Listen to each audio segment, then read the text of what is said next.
आज के इस वीडियो में मैं आप सभी के साथ शेयर करने वाली हूँ अचारी पनीर टिक्का की रेसिपी, जिसको आप बना करके सर्व कर सकते हैं एज अ स्टार्टर या पार्टी में एज अ स्नैक्स। कुछ सिंपल स्टेप्स को फॉलो करके आप रेस्टोरेंट जैसा पनीर टिक्का अपने घर पे इजीली बना सकते हैं। तो hello friends, welcome back to my channel India Eats. मैं हूँ वत्सला वर्मा और शुरू करते हैं बनाना अचारी पनीर टिक्का। तो पहले हम अचारी पनीर टिक्का के लिए बना लेंगे मैरिनेशन। उसके लिए हम मिक्सिंग बोल में डाल रहे हैं 3 टेबलस्पून दही, और दही का हमने सारा पानी निकाल लिया है।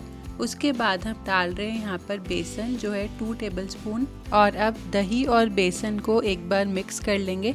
जब तक हमें मिक्स करना है जब तक इसमें कोई लम्स ना रहे। तो बिल्कुल स्मूथ बैटर जब बन जाएगा तब हम इसमें डालेंगे कुछ मसाले। ये है 3/4 टीस्पून नमक, half teaspoon garam masala, 1/4 teaspoon red chilli powder, half teaspoon जीरा पाउडर, 1 टीस्पून चाट मसाला, और लास्ट में हम डाल रहे हैं तंदूरी मसाला। तो 2 टीस्पून हम डाल रहे हैं तंदूरी मसाला, और 1 टीस्पून हम जिंजर गार्लिक पेस्ट डाल देंगे और इन सब मसालों को अच्छे से मिक्स कर लेंगे। तो ये जो रेड कलर आया है मैरिनेशन में वो मेनली तंदूरी मसाले से आया है।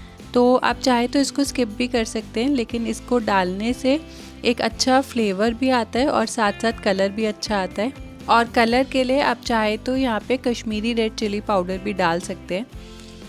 और इन सब मसालों को मिक्स करने के बाद हम क्योंकि हम अचारी पनीर टिक्का बना रहे हैं इसलिए थोड़े से हम साबुत मसाले डालेंगे। तो 1 टीस्पून हमने डाली है यहाँ पे कलौंजी, और 3/4 टीस्पून हम डाल रहे हैं अजवाइन, और 2 टीस्पून हम डाल रहे हैं यहाँ पे साबुत धनिया। और इन सब मसालों को हम दरदरा कूट लेंगे। तो अब इन साबुत मसालों को हमने दरदरा कूट लिया है, और क्योंकि हम अचारी पनीर टिक्का बना रहे हैं इसलिए ये मसाले डालना इम्पोर्टेंट है। अगर आप सिंपल पनीर टिक्का बना रहे हैं तो यहाँ पे इन मसालों को स्किप कर सकते हैं, लेकिन हम इन मसालों को पकाएंगे अभी सरसों के तेल में। तो सरसों का तेल डालें आप अगर सिंपल पनीर टिक्का भी बना रहे हैं तो भी, और थोड़ी सी अजवाइन और हल्दी डाल के ये तड़का हम पनीर टिक्का के बैटर में डाल देंगे। तो अब तड़का बना लेते हैं। उसके लिए हमने यहाँ पे तड़का पैन में डाला है 2 टेबलस्पून सरसों का तेल। सरसों का तेल ही हम इसमें यूज़ करेंगे स्मोकी फ्लेवर के लिए। और अभी ये जो हमने मसाले कूटे थे उसको डाल देंगे। हाफ टी स्पून हम हल्दी पाउडर डाल देंगे, और अब इस तड़के को डाल देंगे हम मैरिनेशन में।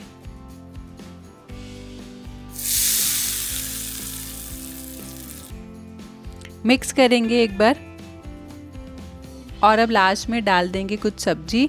तो ये है ऐसे मोटी कटी हुई प्याज, मोटी कटी हुई शिमला मिर्च, ऐसे स्क्वायर शेप में आप कट कर लें। और लास्ट में बड़े टुकड़ों में हम डाल रहे हैं कटा हुआ पनीर, और उसके ऊपर से हम डाल देंगे कसूरी मेथी थोड़ी सी हाथ से रब करके। और मैरिनेशन में इन सब सब्जियों को और पनीर को मिक्स कर लेंगे अच्छे से। सारी सब्जियों में मैरिनेशन कोट हो जाना चाहिए, आप देख सकते हो यहाँ पे। और उसके बाद हम 1 घंटे तक इसको फ्रिज में रखेंगे, जिससे मैरिनेशन पनीर पे और बाकी की सब्जी पे सेट हो जाए। तो 1 घंटे में मैरिनेशन सेट हो गया है। ये काफ़ी इम्पोर्टेंट स्टेप है। आप पनीर टिक्का को ऐसे मैरिनेशन में डाल करके 1 घंटा 2 घंटा जितना आप ज़्यादा से ज़्यादा फ्रिज में रख सकते हैं कोट करने के लिए, आप उतनी देर रखें, जिससे जो बैटर है वो पनीर और सब्जियों में अच्छे से कोट हो जाए। तो अब 1 घंटे के बाद अब हम लास्ट में इसमें और स्मोकी फ्लेवर देने के लिए एक ऐसे कोल का पीस रख देंगे बिल्कुल गरम करके, और ऊपर से 1 टीस्पून हम घी डाल देंगे। और जैसे ही कोल का धुआं निकलने लगेगा हम जल्दी से लिड से कवर कर देंगे, और ऐसे हमें 10 से 15 मिनट तक रखना है, जिससे अच्छे से स्मोकी फ्लेवर पनीर टिक्का में आ जाए। तो 10 से 15 मिनट के बाद अब हम हटा लेंगे इस कोल को, और एक बार मिक्स करके अब हम ऐसे इनको स्टिक्स में लगाना शुरू करते हैं। वुडन स्क्वायर्स है, इसमें मैं लगा रही हूँ। आप चाहे तो स्टील की भी आती है, अवन के साथ ही मिलती है, उसमें भी चाहे तो लगा सकते हैं। तो ऐसे एक एक करके कैप्सिकम, प्याज, पनीर को हम सारी स्टिक्स में सेट कर लेंगे। अभी आप देख सकते हो यहाँ पे मैरिनेशन कितने अच्छे से कोट हुआ है। अगर ये अच्छे से कोट नहीं होता तो नीचे गिरता रहता और पनीर टिक्के का सारा फ्लेवर चला जाता। आप देख सकते हो यहाँ पे मैंने नीचे एक ट्रे रख दी है और ऊपर से ये ग्रिल वाली ट्रे रखी है। ऐसा इसलिए जिससे पनीर टिक्का में ग्रिल वाली लाइंस भी आ जाए। और ट्रे इसलिए रखी है क्योंकि कुक होते हुए अगर कुछ भी स्पिल होगा तो ओवन आपका ख़राब नहीं होगा, नीचे ट्रे में ही स्पिल हो जाएगा। ऊपर से हम डाल देंगे थोड़ा सा घी। तो आज हम पनीर टिक्का कुक कर रहे हैं ओवन में, लेकिन इसको आप चाहे तो पैन में भी कुक कर सकते हैं या फिर आप एयर फ्रायर में भी इसको कुक कर सकते हैं। ओवन में हम ग्रिलिंग मोड पे कुक करेंगे और ऊपर और नीचे दोनों रॉड्स ऑन करके पनीर टिक्का की ट्रे को सबसे हायर रैक पे लगाएंगे और ओवन को भी 180 डिग्री सेल्सियस पे प्रीहीट कर ले और उसके बाद हम 30 मिनट्स तक पनीर टिक्का को कुक करेंगे।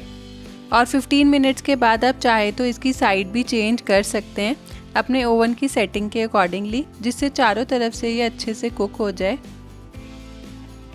तो अराउंड 30 मिनट्स में पनीर टिक्का कुक हो गया है। अब हम इसको निकाल लेते हैं। तो ऐसे हमने इसको अलग से प्लेट में निकाल लिया है और सर्व करने से पहले डाल देंगे हम थोड़ा सा नींबू का रस। हरे धनिया की चटनी के साथ आप इसको सर्व कर सकते हैं। पनीर टिक्का की जो चटनी बनती है उसमें थोड़ी सी दही मिक्स होती है जिससे इसका कलर लाइट रहता है। तो ज़रूर ट्राई करें इस रेसिपी को अपने घर पे। आई एम श्योर ये आपको अच्छी लगेगी। तो देखा आपने कितनी आसानी से रेस्टोरेंट जैसा पनीर टिक्का हमने घर पे बना लिया। कैसी लगी आपको ये रेसिपी और वीडियो? शेयर करना अपने व्यूज कमेंट बॉक्स में। और अगर आप न्यू हो हमारे चैनल पर, हमारा चैनल सब्सक्राइब नहीं किया है तो सब्सक्राइब भी कर दो और साथ साथ प्रेस कर दो बेल आइकन, जिससे आपके पास हमारी लेटेस्ट रेसिपी की नोटिफिकेशन आ सके। Thanks for watching.